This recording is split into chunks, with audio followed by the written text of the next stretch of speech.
One More Turn, Episode 615. Point taken.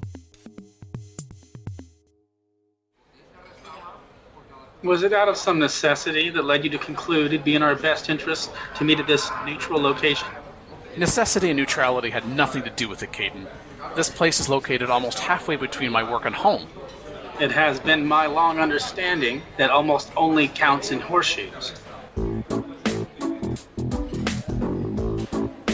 Was that a joke? Under normal circumstances, Hudson, I would reply with something to the effect of, if one has to explain it. But in this instance, I find myself cringing at my own word choice. The fact that it is only in this instance, as you put it, is astonishing.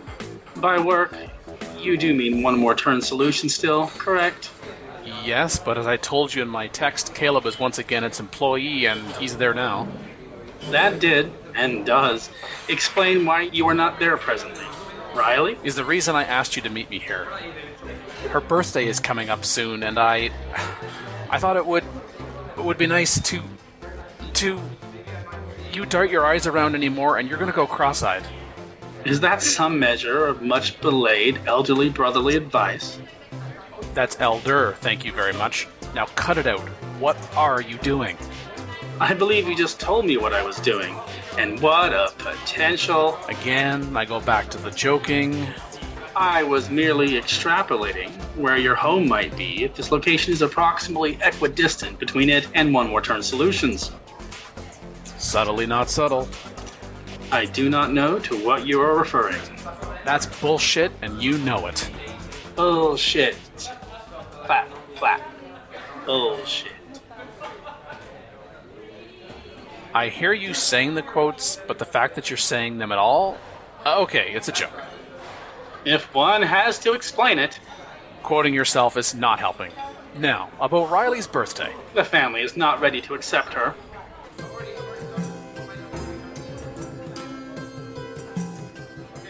You are trying too hard to make them sound important. Or even relevant. Reese has made it clear. To anybody and everybody in our family that Riley is not welcome. Other than me. That is to say, Reese still hasn't said it to me.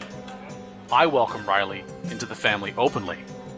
As near as I have been able to ascertain, Reese has not communicated anything to you since our last encounter, nor you to her. You don't hear me complaining, but even if I did, you know I don't have the time. I'm still dealing with the fallout of One More Turn's tax audit. Nothing serious, I hope. Don't think for a moment I believe you have a hope one way or another. Your parents all but arranged for the new job you have. I thought you were going to crawl back to Avery. First, to be more precise, they are our parents. Don't even get me started on that. Any further, I did bring them up. Very well. Second, then, when did Avery discuss our proclivities with you? Not me personally, but in an interview. Which one, if it is on the World Wide Web, can you forward its address? That, brother, was a joke. Good to know you can still be teased successfully.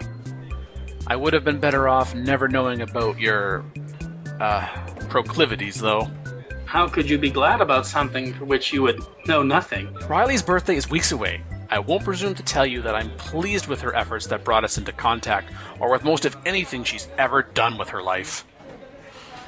I'm also pleased that you're assuming to tell... Look, received... Side-tracking. Ah, aside. Riley has been having an extraordinarily hard time of it as late. Her selling Fortuna Works to Avery and Bella was ultimately her call, but she did lose out on becoming a godparent to Maura and Nax. Knowing that we're welcome in our extended family, shall we say, when she is not, hasn't helped. Inquiry. How do you know that Max and Nora were considering asking Riley to be the godparent to their children? To be more precise, a godparent. Gary would have been the other. That would have been awkward given the subsequent termination of their relationship. I was getting to that. But not before you get to how you came to acquire this information. Caleb told me. That answer only raises other questions. For every answer inevitably leads to another question. I hear you saying the quotation marks this time. Something Bella told me. So Bella told you about Gary and Riley losing out on becoming Max and Nora's godparents as well. How? No. Where you perceived me saying quotation marks, that is what came from Bella. Who was she quoting? Herself. Is it not unhelpful, as you yourself put it? The last time the three of us and Caleb were together, you asked us where you fit into our social circle. I would question the choice of shape to describe our familial association. But you're not, and that's smart because you know what's good for you. Just keep in mind that Caleb is not family. Is that because he's not related to us by blood? Neither is Riley, or Max, or Nora, or... Point taken. So, you acknowledge it is possible for someone to have a point besides yourself? I've never claimed to have exclusive... I've been thinking that we could record a birthday greeting message for Riley. She's turning 34. We could, but should we? Just got through hashing out all the reasons why you and joking... So I can tease you too. That's encouraging. I'm in agreement with your proposal.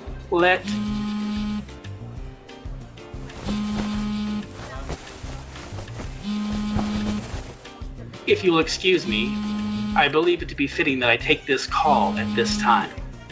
Excusing yourself and before leaving a room in the middle of a conversation, you are becoming more of a social and, dare I say, biological being every day, Caden.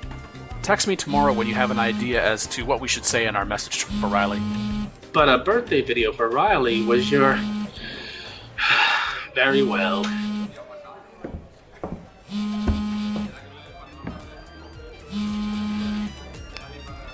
Hudson and I were just talking about you.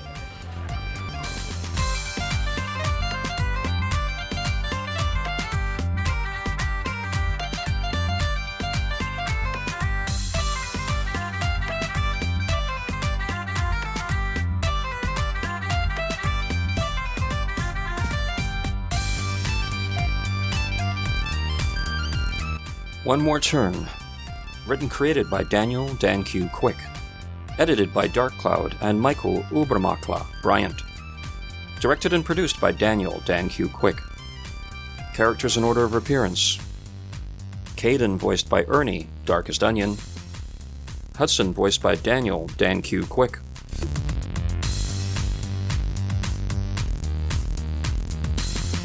Sounds courtesy of freesound.org. Music by Kevin MacLeod. Voiceover by Steve, Warning You to Warner. Visit the One More Turn website at onemoreturn.net. Copyright Civilized Communications at civcom.net.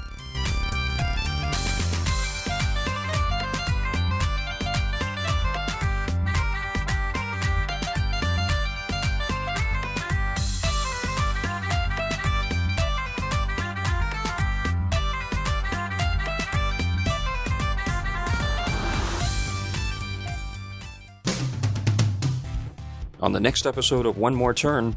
Brown pants to go with my brown coat. No. Of course you threw out an obligatory Firefly reference, but keep My Little Pony out of... I'm not here. I wasn't here. When you walked in, the place appeared abandoned. Thanks. For all the tea imports in China, what...